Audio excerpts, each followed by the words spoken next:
Welcome to Temple Builders Carpentry. Temple Builders, we problem solvers. Temple Builders, safety first. Okay, Temple Builders, today we talking about base molding, okay? Now, the base molding is the board covering the bottom of the interior wall in the joint where the wall and the floor meets.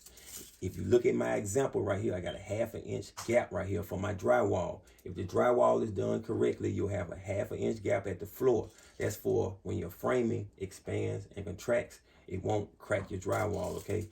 And then to cover that up, we have our base molding. Now I got two examples. I got contemporary, which means modern, and I also have traditional, okay? Now let's look at the different styles right here. Look at the top. Traditional looks more decorative or detailed, okay? Now look at our contemporary or modern, okay? It looks more sleek or it has a curved profile, all right?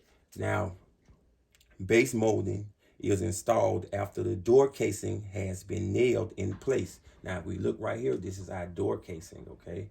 Once the door casing is nailed in place, we can install our base molding. Base molding is usually thinner than the outside edge of the door casing it butts against. Now, look right here. This is our door casing. When our base molding butts up against here, the base molding is usually thinner, okay, than the door casing. A base shoe may be nailed into the floor at the bottom of the base molding to help conceal any unevenness between the base and the floor. Now let's look right here. This is our floor, this is our wall, okay? It's just a simple rectangular board right here, okay, for our base molding. And right here we have our base shoe. Now look and see, look at our nail head. You see how small that is? We're gonna take that into consideration as well. This is our base shoe, and also it's called our quarter round. Both of these used for the same thing, to cover up any unevenness down here at the floor, okay? A decorative base cap may also be used if molding is traditional style.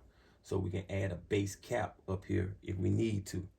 Now, miter joints are required at the outside corners of base molding, but are not suitable for inside corners, okay?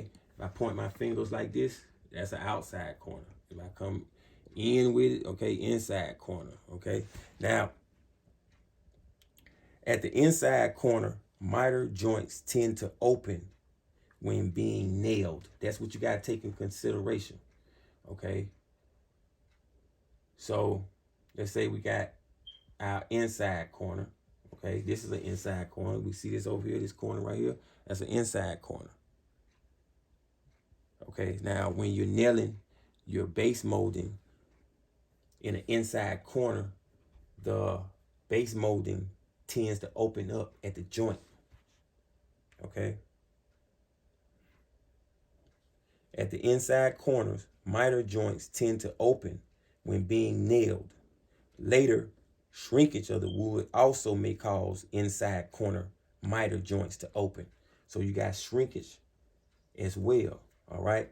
If you were just to put a regular 45 angle on an inside corner, okay, you got to take that in mind.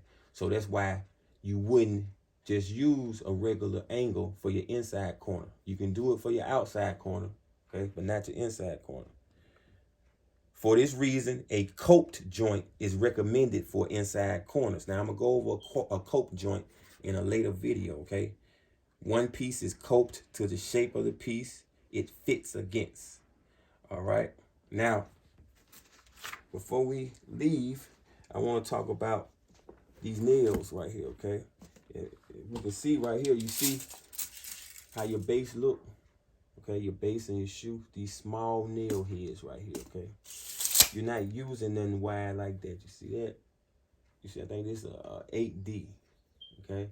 See how the flat head is, okay? Compared to, this is a 16D, but it's a finish, or it's a casing nail, okay? Finish nail, okay? Now for base molding, you'll use 6D and 8D finish nails, all right? Now, finish nails, which are easily driven below the wood surface with a nail set. This is a nail set right here. See that? So if you look at this finish nail, I went and got a big one for you. You can see it has a dimple right here at the head. So I can put my nail set when I'm driven it in my base molding. I can put my nail set right here and drive it below the surface. Okay. Finished nails have small tulip-shaped heads. You see that? Small tulip-shaped heads, which are easily driven below the wood surface with a nail set. Finished nails are available in sizes from 2D to 20D. Okay, a casing nail. That's why I consider this a casing nail. Okay, a casing nail is a thick version of a finished nail. So this would be used for heavy trim. The head of a casing nail is slightly larger than the head of a finished nail and is tapered toward the bottom. Casing nails are used to finish heavier pieces of trim material. And you also have brad nails. And this is why I normally use right here, a brad nail. You can put this in your finished gun, right? Wire brads are identified by their length in inches and gauge, okay? Now this is finished nails, 16 gauge, okay? Now look at my board right here. So you'll be using either 15, 16, or 18 gauge, okay? 15 is your largest, 18 is your smallest, okay? And dealing with your finished nails, you got brad nails, finished nails, and casing nails. Brads are smaller, finish is in the middle, and you got your casing nails will be your largest nails, okay? So if you like this information, hit the like button, subscribe, okay? The Cash App, if you like to contribute to Temple Builders, or you like to donate to Temple Builders, the Cash App is in the description box, okay? Become my apprentice, Temple Builders.